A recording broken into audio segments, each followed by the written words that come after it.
these are extremely lightweight. That's right, we have two of the brand new 124th Land Rovers. I don't even remember which models I asked for. The two best ones, obviously.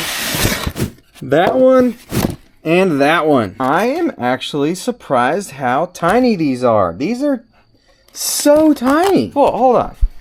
Here's a 124 scale Blazer from FMS. Why is that so tiny? And Land Rovers aren't small vehicles. I didn't notice this until later, but maybe that's what the M is for? FCX24M? Maybe that stands for mini or micro. That makes them different, so that's cool. They both come with the basics here and a couple extra accessories. Along with both of them have a spare tire. And I've got our accessories attached, both units looking amazing, and I'll say they're not exactly the same. For one, we have a shorter and a longer wheelbase. The Discovery also comes with these hooks and two cables. I don't know where they go. I can't find it in the manual, so I don't know. They both have trailer hitches, somewhat impeded by the spare tire. The option is there. Just Velcro in the front and then it hinges back. Much easier than the other 24th scales. Easy to use battery straps. Batteries came plugged in. That's interesting.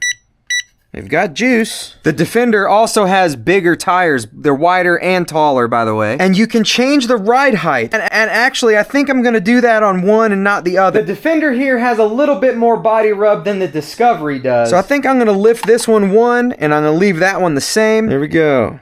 Quite a bit better. Still touches, but it doesn't rub very hard. The short wheelbase has a metal rear drive shaft. Long wheelbase has plastic front and rear. Obviously, there's a size difference, but they use the same type of suspension links. The on-off switches are easier to reach than the Blazer model. Same with the Smasher, where you have to reach up on top of the axle. Both have axle-mounted servos with servo savers. I'm gonna say that they're not oil-filled shocks, but nowhere near as bouncy as this one. Both include the same battery, 380 milliamp hours, both equipped with front headlights that light up, which you actually control with the bind button. The Discovery has roof lights, but you have to put your own LEDs in there. They're not light up ready. So let's pretend this is a suitcase. That's your pet elephant. And this is the alien that might have abducted you in 2012, but you're just not sure. Yeah, we made it a little top heavy, didn't we?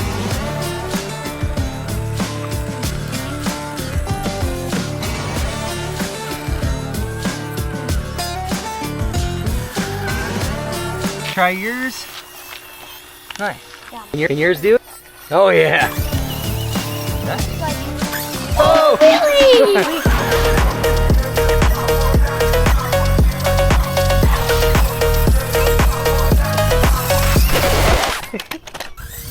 Oh, we're losing cargo. A lot more stable now, not surprisingly.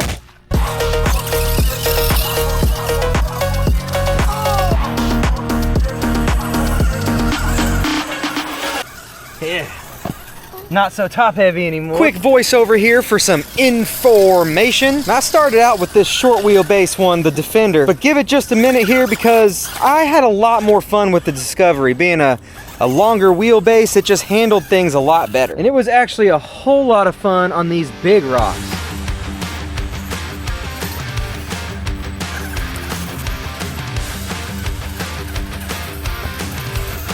It does bottom out on these stones, these small stones, pretty easily.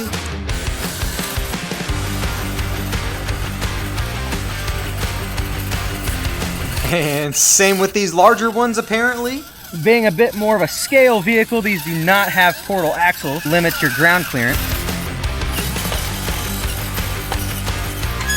I'm gonna try a few more things with the long wheelbase here.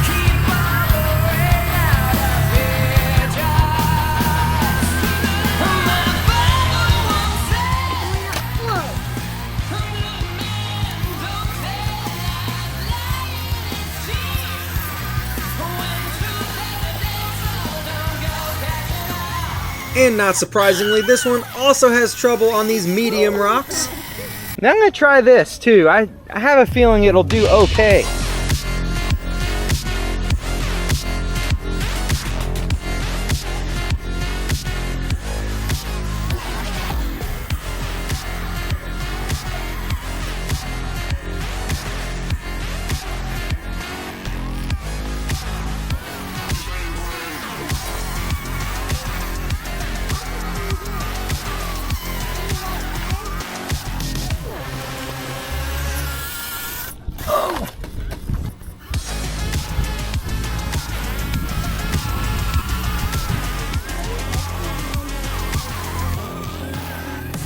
this tire unseated. I guess gluing these up wouldn't be the worst idea. They're really easy to dry out like this though if you run through water.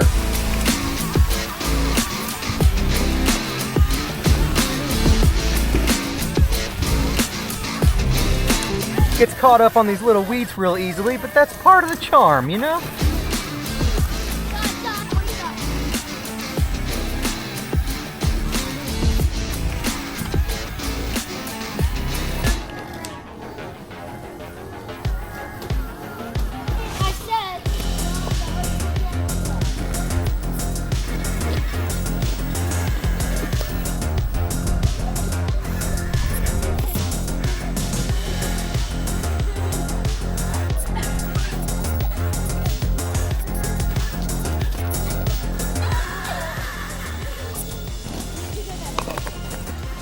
No.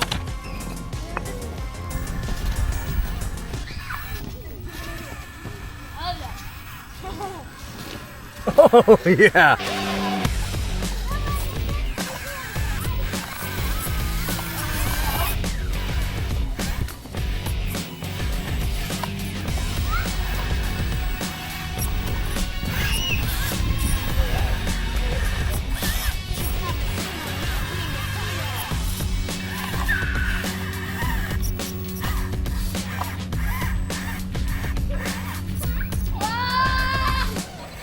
This is really not a rock crawler at all, but this is a lot of fun because it's a huge challenge.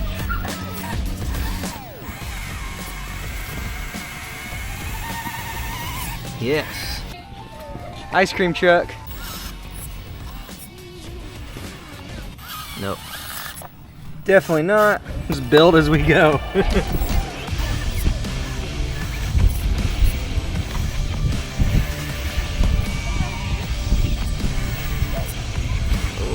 Tip. Ah.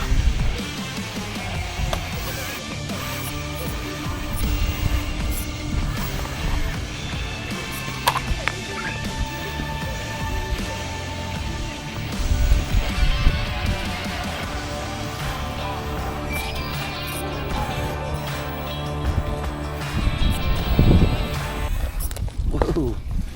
Good thing for a drag brake.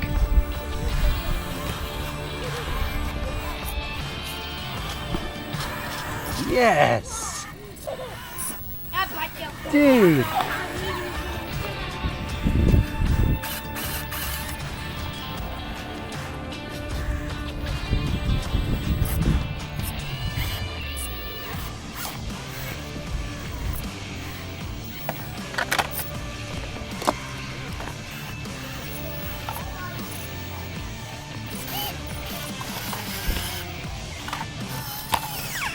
Ooh.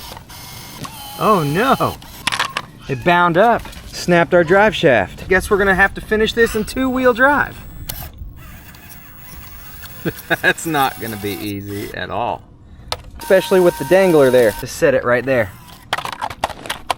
Hey, made it. Well, that piece of drive shaft is completely lost down inside the rocks somewhere. I guess it's possible that it didn't actually break and it just, I mean, there's just plastic pins that could have popped out of place. The tire's bound up and it seems this lacks a slipper clutch, so that happened. Oh, but also this link cracked. See that crack right there? I popped it back on just to get us down the hill. Wow, okay, I found it. Thanks to slow motion playback, I was able to see that the axle shaft actually flung itself probably 10 feet away from where it was. And unfortunately, one of those plastic pins did actually break. Those metal upgrades aren't on the website as of yet, but they are available for this, so I don't know if they'll fit. But I have reached out to ask to make sure that metal upgrades will be available for that. I will pin a comment down below once I hear back. In reality, rocks isn't really this thing's forte, though I'm actually really impressed it did what it did. That was fun. Obviously, the tires could get hung up on anything, just like they were the vines. So definitely keep that in mind and be careful.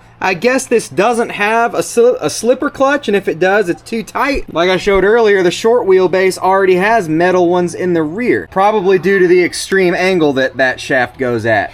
Something else I did not show earlier is that the shafts are counter-rotating, which is really good, especially for this guy, being that it's somewhat top-heavy. Really, both of them are. That's not a bad thing. It's scale. I mean, it's like driving a realistic car. Big, tall ones tip over easily. If it had portal axles like the regular FCX24s, well, it would tip over even easier. Personally, I like sacrificing a little bit of scale for that extra ride height. These are cool. They seem to be priced right. I'm pretty happy with what they are for what they are. I personally like the bigger crawlers, one of my favorites being the FMS FCX10. That thing is amazing. I took it on quite the adventure. Super awesome.